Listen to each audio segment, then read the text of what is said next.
এক জেলে ছিল, বড় এক মাছ ধরেছে নদী থেকে, ইয়া বিশাল মাছ। এই মাছ ধরে চিন্তা করলো বাজারে যদি বিক্রি করি তাহলে তো সঠিক যথাযথ মূল্য পাবো না, এত বড় মাছের দাম কে দিবে।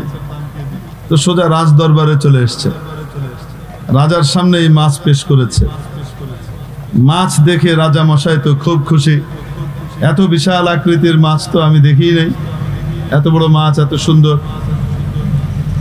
তো রাজা মশাই খুশি হয়ে খাজানচিকে আদেশ করলেন, ওকে 4000 দিনার দিয়ে দাও। কয় হাজার? 4000 দিনার।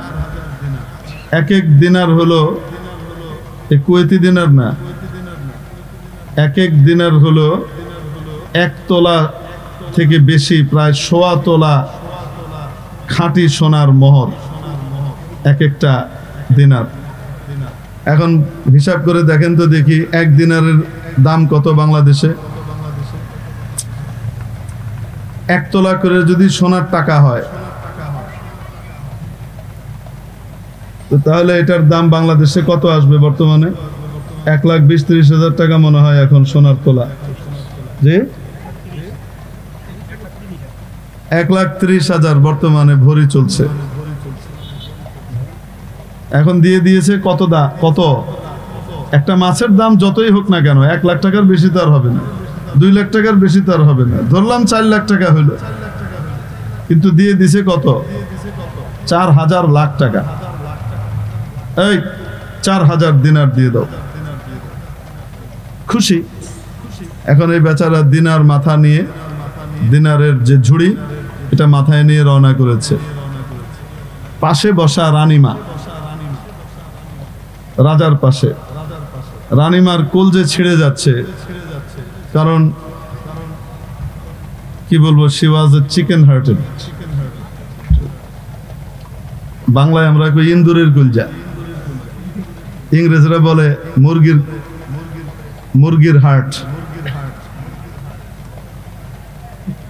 পিচ্ছি কলজা তো, তার গা জ্বলতেছে, এতগুলা টাকা দিয়ে দিল বেটারে, মাছের দাম কত, আর কি দিয়ে দিল। এখন সে বাদশাকে পরামর্শ দেয়, আপনি যে এতগুলা টাকা ওকে দিয়ে দিলেন, আপনি কি জানেন ও কি করবে? তো বাদশা জিজ্ঞেস করছেন কি করবে? বলছে কি করবে জানেন না? ও গিয়ে লোকজনের কাছে এলাকায় বলে বেড়াবে যে রাজাকে ভালো একটা ধরা খাওয়াই দিয়ে আসছি, বেকুব রাজাকে ভালো মতো বোকা বানিয়েছি, 1 দিনারের মাছের পরিবর্তে 4000 দিনার নিয়ে চলে আসছি, আপনাকে নির্বোধ আর বেকুব প্রমাণ করবে। রাজা বললেন তাই নাকি? রানী বলে অবশ্যই, আপনি তো মানুষের চেহারা পড়েন না, সরল মনে সবকিছু দেন, আমি তো থট রিড করি, আমি সকলের চেহারা দেখে মন পড়ি সে কি চিন্তা করছে, অতএব তাই করবে। কি করা? আপনি টাকাটা ফেরত নিয়ে নেন, মাছ দিয়ে দেন। রাজা বলে এটা হয়? একজনকে আমি টাকা দিয়ে দিয়েছি, মাছ নিয়ে নিয়েছি, আমি রাজার আসনে আসীন হয়ে আমি আবার তার কাছ থেকে, প্রজার কাছ থেকে টাকা চেয়ে নিয়ে নিব, এটা কি হয়? এটা কিভাবে নিব? তো রানীমা বুদ্ধি দিচ্ছেন, আপনি তাকে ডেকে বলবেন, জিজ্ঞেস করবেন এই মাছটা কি ছেলে না মেয়ে। যদি বলে ছেলে মাছ, তাহলে বলবেন বাবা আমার তো মেয়ে মাছ দরকার, তো তোমার মাছ তুমি নিয়ে যাও, টাকাটা রেখে যাও। আর যদি বলে মেয়ে মাছ, তাহলে বলবেন আমার তো ছেলে মাছ দরকার।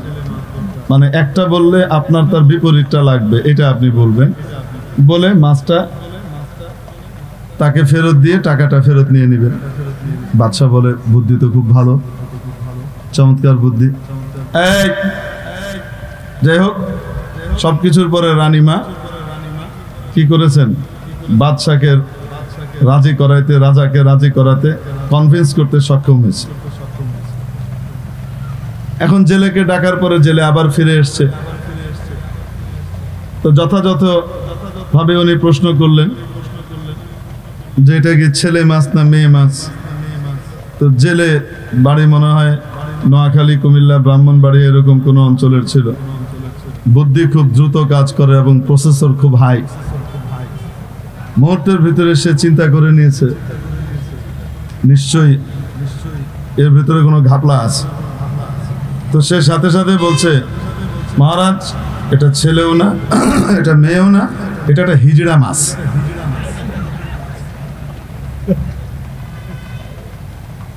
এরকম তাৎক্ষণিক উপস্থিত বুদ্ধি দেখে একটা জেলে মানুষ সে এত অদ্ভুত রকমের চমৎকার উত্তর দিয়েছে।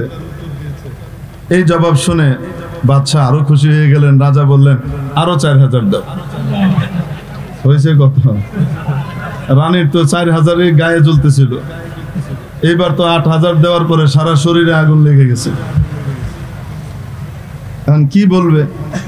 যাই হোক, সে 8000 দিনার নিয়ে মাথায় নিয়ে যাচ্ছে। এতগুলো দিনার মানে কাঁচা কয়েন, সোনার কয়েন আর কি, এগুলা মাথায় নিয়ে যাচ্ছে। যেতে যেতে হঠাৎ একটা পড়ে গিয়েছে, একটা কয়েন, একটা দিনার পড়ে গেছে টুপ করে। বাপরে বাপ, 1,30,000 টাকা বেড়ে গেছে। তো কি করবে? সাথে সাথে সে ঝুড়ি নামিয়ে ওইটাকে নেবার জন্য হাত বাড়িয়েছে। এইবার রানীমা মক্ষম কি পেয়ে গেলেন, হাতিয়ার পেয়ে গেলেন এই 8000 কেড়ে নেওয়ার। আপনি এই লোকটাকে এতগুলা টাকা দিলেন, 8000, 4000 সে আপনাকে বেকুব বলতো মানুষের কাছে, এবার 8000 কি বলবে? তাও যদি একটা ভালো মানুষকে দিতেন তাও একটা কথা ছিল। দিলেন কাকে? একটা ছোট লোক, নীচ, লোভী, স্বার্থপর, এই লোকটাকে আপনি দিলেন। এত লোভ, যা দিয়েছেন তা দিয়ে তার 3 পুরুষ চলে যাবে, অথচ সে ওই একটার জন্য আবার হাত বাড়িয়ে নিচ্ছে। এরকম ছোট লোককে এত টাকা দেয়া যায় না। ভালো মানুষকে দিবেন। আপনার দিতেই মন চায় তো ভালো মানুষকে দিবেন, একে দিবেন না। কেড়ে নেন, ওকে সাজা দিয়ে টাকাটা কেড়ে নেন। লোভের সাজা তাকে দেওয়া দরকার। দিবেন তো ভালো মানুষকে দিবেন। আমাদের সমাজেও দেখবেন কিছু মানুষ আছে, যখন নাকি কেউ মাদ্রাসায় দান করে, মসজিদে দান করে, টাকা পয়সা আল্লাহওয়ালাদের পিছনে ভালো জায়গায় খরচ করে, যেখানে খরচ করলে পার্মানেন্ট ইনভেস্টমেন্ট হবে এবং ইনভেস্টমেন্ট দুনিয়াতেও কাজে দিবে, আখিরাতেও কাজে দিবে, কিয়ামতের দিন জাহান্নামের আগুন থেকে মুক্তি দিয়ে জান্নাতের উঁচু মাকামে পৌঁছিয়ে দিবে, চিরস্থায়ী শান্তির ব্যবস্থা করবে। ওই সমস্ত জায়গাতে যখন তারা টাকা দেয়, তখন দেখবেন কিছু ইঁচড়ে পাকা বুদ্ধিজীবী আছে কথিত, এরা তাদেরকে বলতে থাকে, এদেরকে টাকা দিয়ে কি হবে, এটা তো সমাজের বোঝা, কোনো প্রোডাক্টিভ কাজ করার মতো তো এদের ক্ষমতা নাই, ভালো জায়গায় দিন, ভালো জায়গায় টাকা দেন। এই সমস্ত জায়গাতে টাকা দিয়ে কি করবেন? ভালো জায়গা কোনটা? ক্লাব। ভালো জায়গা কোনটা? মদ জোয়ার আস্তানা। ভালো জায়গা কোনটা? Night club, dance centre. ভালো জায়গা কোনটা? খেলাধুলার ম্যাচ। এগুলো হলো ভালো জায়গা। আর মসজিদ মাদ্রাসায় আল্লাহওয়ালাদেরকে দিলে এটা ভালো জায়গা না। এরকম লোক আমাদের সমাজে আছে না নাই? শুধু এই জমানায় না, নবীর যুগেও ছিল। নবীর যুগেও ছিল। রব্বুল আলামিন কোরআনে কারীমে তাদের পরিচয় উল্লেখ করে বলেছেন। তারা কি বলতো জানেন? লা তুনফিকু আলা মান ইনদা রাসূলিল্লাহ। আল্লাহর রাসূলের আশপাশে যারা থাকে, তালিবুল ইলম যারা থাকতেন, নবীজির দরবারে পড়াশোনা করতেন, তারা কোনো কাজকর্মের জন্য যেতেন না। সাহাবীরা আয় উপার্জন করে তাদের কাছে হাদিয়া হিসেবে খাবার দিয়ে যেতেন, তারা খেতেন। নবীজির আশপাশে যারা থাকতেন সাহাবীরা, এদের জন্য অন্যান্য সাহাবীরা কি করতেন? হাদিয়া তোহফা দিতেন, খাবার পাঠাইতেন। আর ওই লোকগুলা, ওই কথিত বুদ্ধিজীবী আব্দুল্লাহ ইবনে উবাইয়ের অনুচররা, তারা বলতো লা তুনফিকু আলা মান ইনদা রাসূলিল্লাহ। আল্লাহ রাসূলের আশপাশে যারা থাকে এদেরকে কি করো না, দিওটিও না, এগুলা পয়সা পাওয়ার জন্য ওখানে বসে আছে। টাকাটা বন্ধ করে দাও, তো কি করবে? হাত্তা ইয়ানফাদু, তাহলে ওই ছেড়ে সব বিক্ষিপ্ত হয়ে পালায় যাবে। টাকা বন্ধ হইলে সব চলে যাবে। টাকা বন্ধ হইলেও কি চলে গেছে? হযরত আবু হুরায়রা রাদিয়াল্লাহু তাআলা আনহু নবীর দরবার ছেড়ে চলে গেছেন। একদিন, 2 দিন, 3 দিন উপোস, বেহুশ হয়ে পড়ে গিয়েছেন ক্ষুধার তাড়নায় মদিনার গলিতে। মানুষ মনে করেছে মৃগী রোগী, কাঁধের উপরে পা দিয়ে চলে গেছে ওই জমানার ট্রিটমেন্ট হিসেবে। উনি বলেন, আমি কোনো মৃগী রোগী ছিলাম না, ক্ষুধার তাড়নায় পড়ে গিয়েছি, তারপরে দরবারে নববীকে তারা ছেড়ে যান নাই, ইলম শিক্ষার জন্য নবীর দরবারে পড়েই ছিলেন, ঠিক কিনা?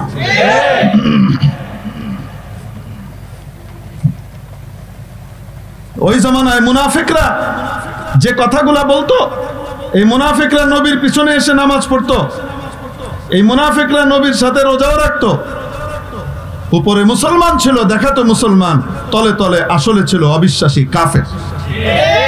এই রকম মুনাফিকের আচরণকারী মানুষ আমাদের দেশে আছে না নাই? যাকেই দেখবেন মসজিদ মাদ্রাসা এবং আল্লাহওয়ালার বিরুদ্ধে দাঁড়িয়ে তাদের বিরুদ্ধে প্রোপাগান্ডা শুরু করেছে এবং সেখানে দান করতে বাধা দিচ্ছে, মসজিদ মাদ্রাসায় আল্লাহর প্রিয় জায়গায় দান করতে বাধা দিচ্ছে, বুঝবেন এর ইমানের সমস্যা দেখা দিয়েছে, ক্যান্সার হয়েছে, ঝামেলা হয়েছে। মাথায় টুপি থাক, মুখে দাড়ি থাক, যাই থাক, ওর রুচি নষ্ট হয়ে গেছে। তালেবুল ইলমের বিপরীতে মাদ্রাসায় যাকাত দিয়ে কি করবেন? আপনার আত্মীয় স্বজনকে দিবেন, এদের ওদেরকে দিবেন, আল্লাহ ওদেরকে দিতে বলেছে, মাদ্রাসায় দিয়েন না। এরকমই ছেড়ে পাকা মুসলমান আছে না নাই?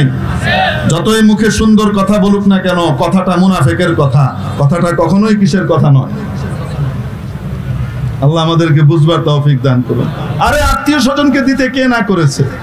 আমরাই তো বলি আপনার গরিব আত্মীয় স্বজনকে দেন, আপনার পাড়া প্রতিবেশীকে দেন। আমরাই তো বলি যে হ্যাঁ, আপনার আশপাশে যে মাদ্রাসাগুলো আছে তারাও আপনার প্রতিবেশী, তাদের দিকেও খেয়াল রাখেন। অবাস্তব না বাস্তব? কিন্তু কথাগুলোর উদ্দেশ্য কালিমাতু হাক্কিন উরিদা বিকাল বাতিল, কথা তো সত্য, মতলব খারাপ। এইরকম কিছু ইঁচড়ে পাকা মুসলমান আছে, আল্লাহ তাআলা এনাদেরকে সহি বুঝ দান করেন বলি আমিন। তো যাই হোক, এই রানীমা এরা কোন গ্রুপের? এই রানী গ্রুপের সদস্য।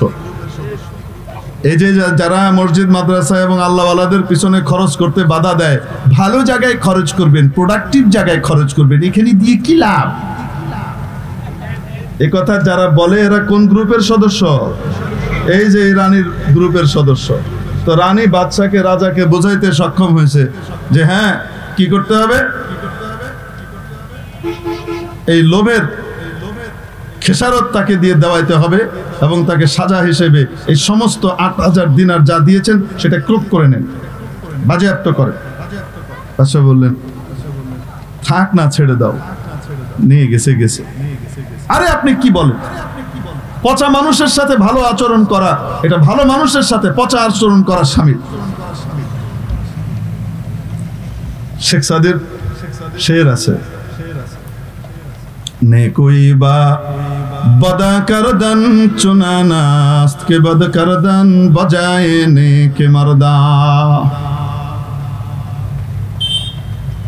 দেশের জনগণকে, নিজের দলের নিবেদিত প্রাণ কর্মীদেরকে বিপদের মুখে ফেলে রেখে রাতের বেলায়, দিনের বেলায় যে ব্যক্তি দেশ ত্যাগ করে পালিয়ে যায়, তার প্রতি যদি নাকি বিশেষ সহমর্মিতা আর খাতির দেখানো হয়, বুঝতে হবে সাধারণ জনতার সাথে জুলুমের আচরণ করা হলো।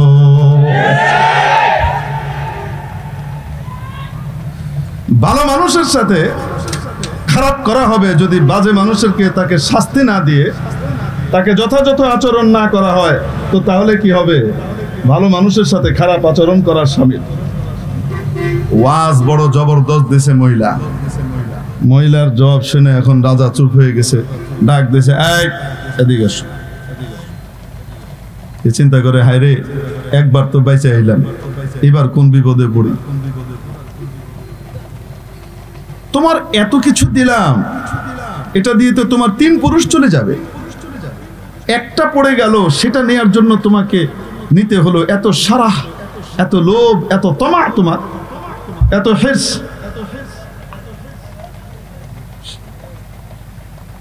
এটা শোনার সাথে সাথে সে তো বুঝছে যে এবার বাকিটি লইব।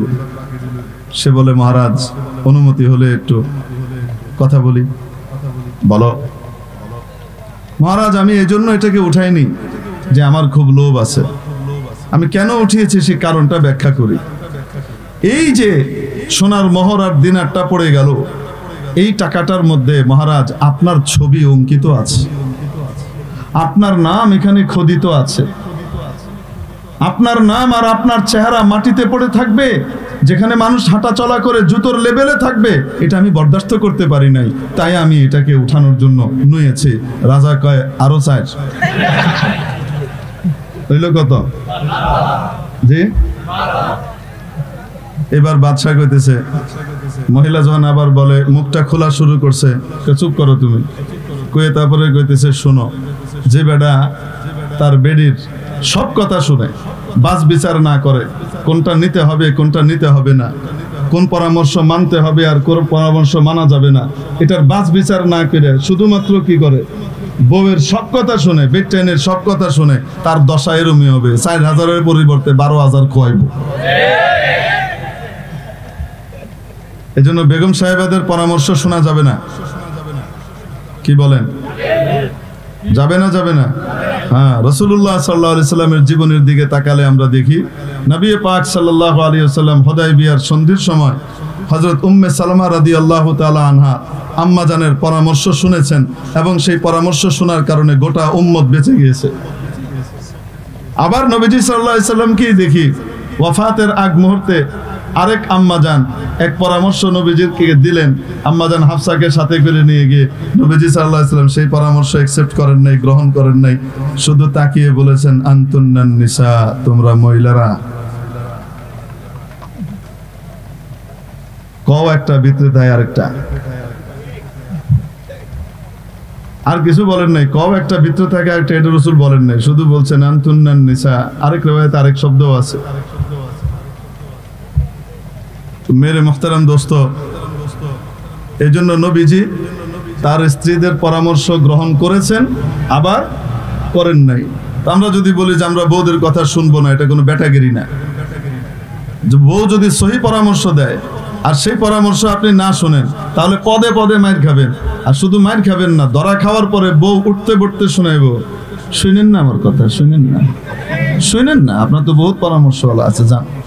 উঠতে বসতে ইয়াদ করাবে, যেদিনই চেতবে, যখনই শুনবে, আপনার কারগুজারি শুনাইতে থাকবে, আপনি যে ব্যর্থ হয়েছেন, ধরা খাইছেন।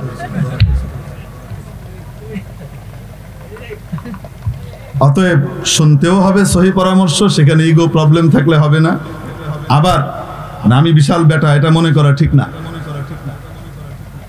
কারণ তাদেরকেও আল্লাহ তাআলা যথেষ্ট বুদ্ধি দান করেছেন, আপনার প্রতি তাদের কল্যাণ কামনা আল্লাহ দিয়েছেন। অতএব সে যখন আপনাকে হিত কামনাকারী হিসেবে কোনো পরামর্শ দেয়, তো সেই পরামর্শ সঠিক হলে অবশ্যই সেটা গ্রহণ করা উচিত, আর যদি ভুল হয় তাহলে তাকে বুঝিয়ে দেওয়া উচিত যে পরামর্শটা ঠিক হয় নাই, এটা নেওয়া যাবে না।